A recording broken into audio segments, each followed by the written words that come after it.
The bond with the parrot is one of the most special bonds with a pet or an animal that I know of, or at least it's the most powerful one I have experienced.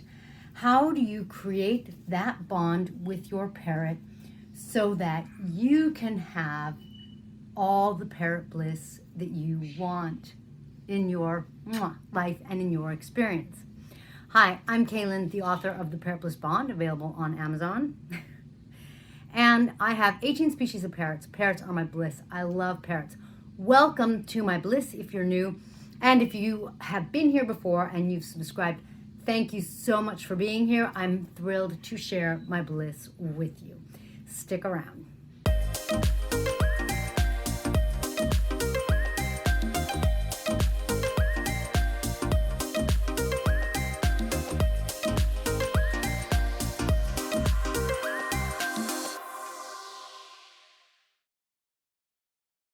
Bliss. It comes with a beak, it comes with feathers, it comes with bites. And, it depends on the species of parrot and it depends on their history as to what those bites are going to be like. But how do you create the most blissful bond with your parrot that you can? To me, a bond with my parrot comes from a couple of things. But the real most important and significant thing I'm going to tell you about. Now, making sure having your parrot have a nice clean environment, having good fresh foods and good pellets, keeping them healthy is really important. I think that is definitely something that contributes to their ability to bond with you and to fly away. Get back here, Paloma. Speaking of which, this is Paloma, my Cape parrot, and the golden one is my golden conure or Queen of Bavaria, Bonnie Rose. Another real big key to spending time with your parrots to creating a bond with your parrots is spending time with your parrots. The more time you have your parrots around you, in the same room with you, the more time you're either training or petting or whatever it is you're doing, the more you're going to create that bond. Another important thing is getting through the biting phase. I have noticed over and over with my parrotlets that they go through a biting phase. I believe that green cheek conures do as well. My guess is the crimsons are going to outgrow their biting phase. Yeah, I think so. And basically, you kind of have to weather some of the storm. And some of that storm, it's darkest before dawn. Like when a parrot is biting you, it's painful, and you're like, you know what? Bliss is not pain. Pain is not love. Pain is not fun. This isn't enjoyable. The whole idea to this exotic bird that was so expensive was I was supposed to have bliss and love and cuddles like they do on YouTube. You will get through that. I know it's kind of rough and you kind of have to bear down and face the windstorm and kind of have it slap you in the face with its beak. Or its wings. And that's just kind of the way it is, but I really do believe that they outgrow it and get better about it. There are some species like this golden conure who unfortunately came clipped, so please don't give me hate comments. I did not have a choice. She was clipped when I encountered her, and her feathers are just starting to grow back. She has 3 now. Woohoo! But golden conures seem to really only bite when they're scared or in pain, as a defense. Because parrots bite for many different reasons. So I've given you a couple of things. You really need to take good care of them. You really need to make sure you spend time with them. You need to just choose to get through the biting phase because it'll get better. But the most significant thing to me, the one that totally sums up how to create a blissful bond with your parrot, is to meet their needs. What are the needs of a parrot? The needs of a parrot are actually pretty similar to yours. They need to be the center of the video. Don't knock it over. What are you doing, sweetie? What are you doing, huh? They need to be loved. And one of the ways that they're going to be loved, in my perception and what I've seen about parrots and what I know about parrots, is they need a flock. So I don't have one parrot, and I really strive to have 2 of each species. at least two, so that they can go in front of the camera together. Don't eat the camera, come here. And so that they can bond with each other the way they just don't bond with me or with any other parrot. So I really strive to have two. Hi, sweetie. This one's just a gem, an absolute gem. That one's up on the curtain rod. Great. That's one way they get love. Another way they get love is just by being told that they're loved. Even though parrots may not understand English, and if you aren't aware, not all parrots have the ability to talk, and even the species that have the ability to speak in English or whatever language you're speaking in, not all of them will speak. It's sort of just like you and everyone else. We're all unique and we're all individual and we all kind of do our own thing. So even though they don't speak English and necessarily understand what you're saying then, because you can go on and on about how you love them, how cute they are, how beautiful they are, how well they did this. You can go on and on, and so you can't expect them to understand the vocabulary, but there's no way that they don't understand the feeling. There's no way that they don't pick up on the mode, the tone, the mood, the room, the energy, the vibration, whatever you want to call it. They know when you're really mad because they ate your computer board, or your keyboard. Is there anything better than a keyboard? Or they know when you're just coddling and loving on them. So make sure you provide a lot of love. What else does a parrot need?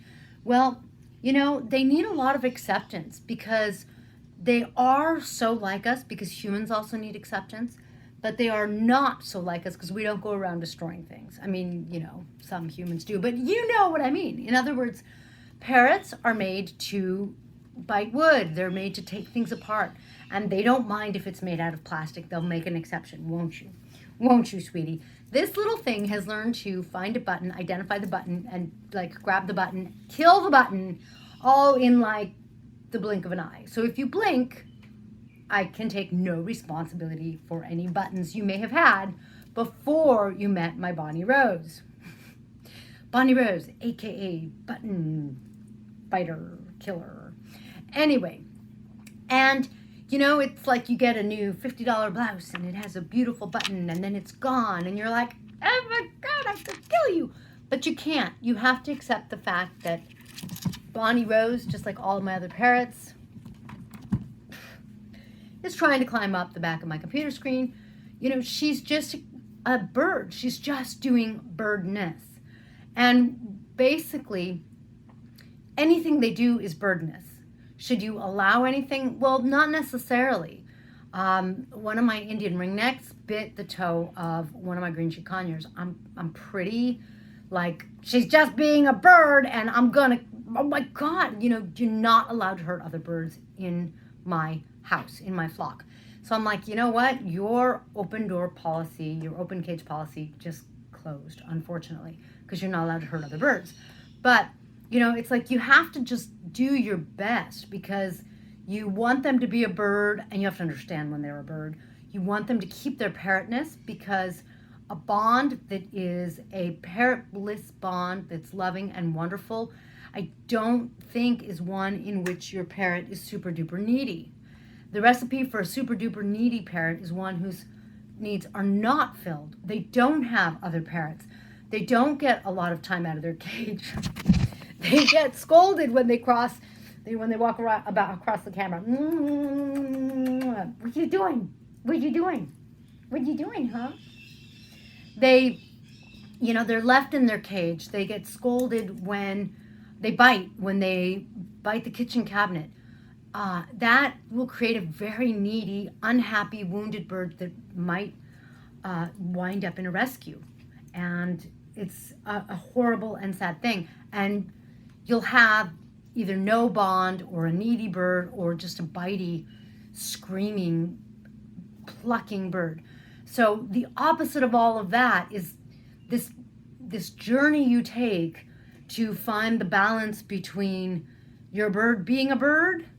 And for example, for some of my computer cords, we found this kitty and doggy computer cord and cord protector. So we had to like string this other case, it's like a plastic tubing, on the cords so that, knock on wood, that the birds didn't already eat the wood, you know. Knock on wood, that'll help my cords survive. Of course, not all the cords are covered, so oh my goodness, maybe we need more. I don't know. But when you do these things, you know, when you have a bird-safe room that they can just be in, maybe it's your living room, because birds are supposed to be a flock. They're supposed to live with you. That's when you're going to create more of a bond. That's when you're going to have a bird that you feel comfortable with. Now, this species is just so loving. They're so sweet. They're so gentle that, and we're bonded. So I'm not uncomfortable putting her right up to my face. Would I with some other of my parrots? No. No. You have to know your bird. But the point is, she and I have that blissful bond because I take care of her. I do everything I can for her. I make sure that if she's out, which is often, there isn't a bird that's going to hurt her. I make sure that she's okay, because until she can fly, she can't do anything. You know, I take care of her. I meet her needs. I meet all of my flock's needs as very best I can. Now, if you're familiar with my channel, and if you know me, you know I'm not a trainer. That doesn't mean I don't do no training.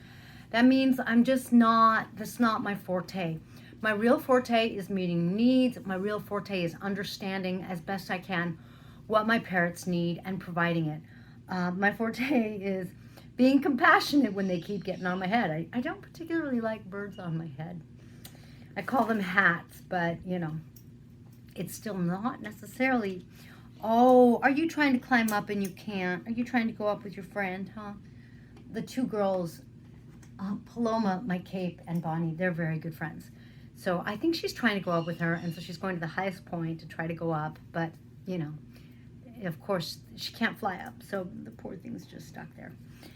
When you understand a parrot, and you understand that you're not going to understand, and you understand that they're just being a parrot, and you try to create a safe space so that they can be a parrot, then hopefully they don't eat your computer cords, they don't eat too much of your kitchen cabinets, and then you can let them be a parrot, and you can let them bond with you, and you can be loving with them, and you can take the very best care of them that you can. And you know, if you are new to parrots, one thing you should really know, especially if like you're looking at getting your first parrot, they take time. They're not like a cat or a dog. I would say a cat or a dog, you know, other than walking the dog, they just require, I don't know, a tenth the time. Parrots just require so much more time and care and attention and watching over. Don't eat the cord, don't eat my computer cord, okay? Oh, good, are you practicing flying? Are you practicing flying? They need a lot more compassion. I feel like dogs and cats are so domesticated that, yes, your puppy might eat your tennis shoes and stuff like that, but when they get older, you know, they stop. I've never had my cats eat hardly anything. I feel like cats and dogs are like almost born just knowing how to be human companions, whereas parrots, they never fully become like a dog or a cat that isn't going to destroy your house. Maybe when they're old and they're too tired to move around. But otherwise, you know, the nature of a parrot, I think they are nature's recyclers. So it's like their job is to destroy things. They destroy wood. They break things down, and that's just not going to change. So very different parrot pet who offers an incredible bond. I think it's a very intimate bond. I think it's a very loving bond. It is a bond where, depending on the species, your parrot might say, I love you. A bond where, depending on the species, your parrot might say that they want to come and be with you. My Amazon says both of those. It's, you know, it's a species that has an incredible amount of intelligence. They're supposed to be up there with apes.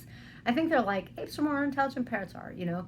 And so I think that it allows us as humans to bond more, but we just have to know how to meet their needs, because just like any human relationship, you have to nurture the relationship. You have to take care of the needs of the relationship, and the same is true for your parrot.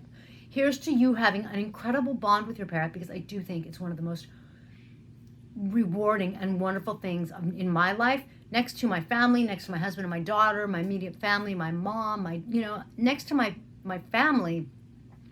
My parrots are like just a part of my heart. So they're up there with the people in my life. You know, my friends, my spiritual community, that kind of thing. It's just like that tightly knit for me. Except in some ways more so because I have to take care of these guys. I don't have to clean up anyone else's poop, just them, right, baby? Yes, thank you, thank you. So here's to you having a blissful bond, taking great care of your parrot, loving your parrot, being patient, being compassionate, giving them a ton of time, and a ton of hopefully toys to chew so that maybe they don't eat your computer keyboard. If you have any questions about parrots, please be sure to comment or post below. I love reading your comments, right, Bonnie? We both love it. And I love seeing what's going on with you, what parrot you're thinking about. I love comparing parrots when I know the species. Please be sure to join my group on Facebook at Parrot Bliss Flock, where I'm hoping to grow. I mean, I've started, but I'm growing a more connected human parrot flock. And make sure that you like and subscribe and hit the preferences so that YouTube lets you know when we post a video, usually every day. Until next feathered video, thank you for joining Bonnie and I, especially if you made it all the way to the end. Thanks. We'll catch you next time.